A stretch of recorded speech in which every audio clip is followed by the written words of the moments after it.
Hello, I'm Dolly Curtis, and today we're having a lot of fun because we're at North Sales in Milford, Connecticut, and with me is Peter Marr, who's the president of the Sailcloth Division. Thank you for helping me, Peter. And this is a very exciting place, as you're going to see in the next 30 minutes. And right now, Peter is telling me that the sails for the America Cup are being sewn and prepared. Well, we're making sails for America Cube, which is one of the two American efforts to defend the America's Cup. Our company is also making sails for the Italians, the New Zealanders, the Spanish, and the French, and the Australians. So I knew there was somebody missing. So even all the competitors have their sails made here. Yeah, each one of these groups is made, their sails are made by our company, which is in that country. So, for example, the Australian sails are made in Australia for the America's Cup efforts of the Australians. How many sails are on a ship of that nature that's going to take part in the America Cup? I think for a major effort like the America's Cup, they'll end up with hundreds of sails in each group. This sail, for example, is their number 2 sail and has the number 14. I guess that means it's the 14th sail of that group, and there's 4 or 5 of those types of sails. There's mainsails, there's Genoas, there's spinnakers.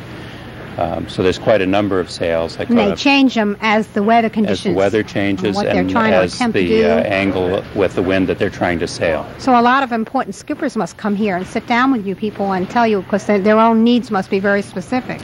We work very closely with our customers to come up with what they want. Italian, Austrian, they speak all these different languages. Do you have interpreters too, or how do you do that? Well, we have guys who are Italians that work for our company in Italy that work with the Italian syndicate. And fortunately, they speak English, so I don't have to speak all those languages. Tell me a little bit about North Sales, though. I had no idea that. I always thought of it as the Connecticut sailing industry. I never knew that it was all over the world.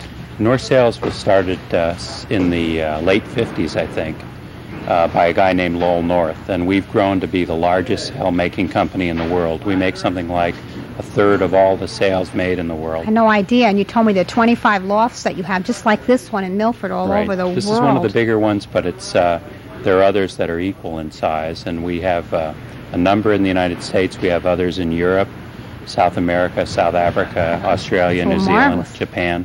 Well, so tell the audience a little bit about some of the innovations that North Sales has done with the sailing industry, because that's something else that we could be real proud of, all of us that live here in Connecticut. And, I had no idea about that either.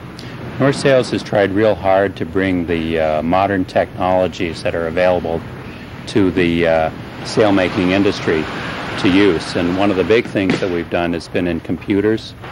We're the first to start and really have been at the forefront of computer sail design.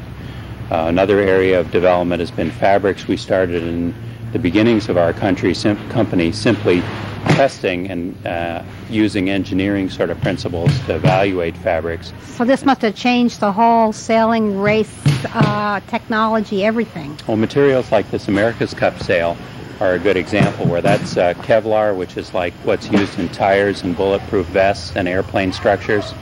Very low stretch fabrics that are engineered for sails, laminated with a mylar film, which is a plastic, to provide the low stretch that you get you need from sailcloth to hold the shape of the sail. Low stretch. Low stretch is the most important property of sailcloth, because that's what makes the shape that we design into it stay there as the wind changes.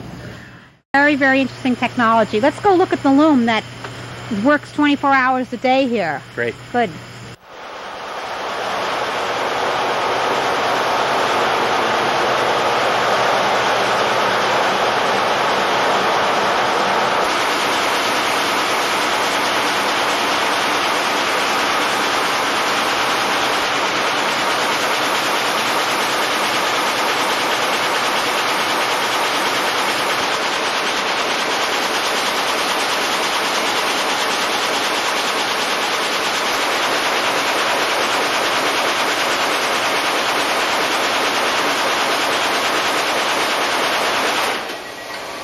Thanks, Greg, for turning that off. Boy, that's a really noisy piece of machinery, isn't it? Yeah, it sure is.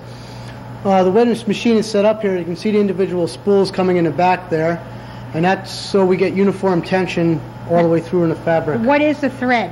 It's Kevlar yarn. So it's Kevlar yarn and making Kevlar fabric. Right. And does this thing go all day long? Or? Yes, it runs 24 hours a day. There's 3 of us that run it. So what's your job? My job is to oversee the operation. And to check it every...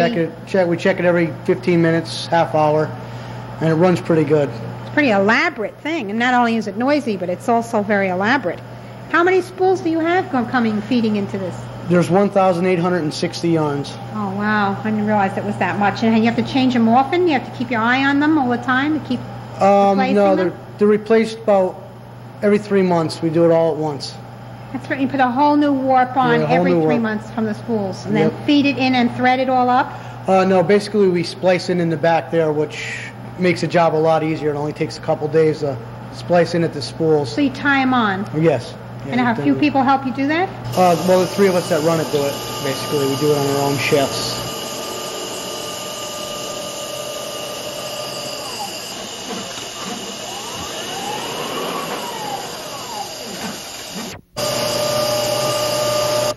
Peter, now this is the state-of-the-art cutting equipment, I hear. So how does this work? We do our sail design on a computer, and the results of that computer program are a disk that we put into this machine, which has a computer as well. This is a 2-directional cutter. It can move that way and this way under computer control, and it has a laser, and it also has a pen to do marking. And we cut out our sail panels very accurately. What looks like a simple triangle at first glance, or rectangles, are very sophisticatedly curved panels that, when we sew them together, provide the aerodynamic shape of the sail. So we're going to cut out a panel now. And the advantage of this, of course, is accuracy. Accuracy and ease of reproducing very complicated shapes. And time. Right. Must be a big factor in saving time. We just couldn't make sails as accurately as we make them now in any other way. Without the laser cutting. Right.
Peter, that was a wonderful afternoon.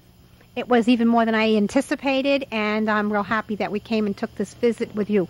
The America's Cup now, it's a big thing, isn't it not? Sure is. We're really looking forward to all the excitement, and we'll be interested in seeing who wins. I mean, you've done a lot of work on the USA. Well, on the Both. Americans and the Italians and the New Zealanders, and we will be with the Australians. It's like being a fan in 5 different tennis courts all at one time. Yeah, it's a little hard to say who we want to have win, but everybody's our friend in this game. Well, it's just a wonderful thought that you people are participating so much in making the whole America's Cup. You know, it's all of the teams, not teams, I mean, but the boats, crews together. It's actually an exciting event, yeah. Sure is. Thanks for having me. Thanks for coming. Enjoyed coming.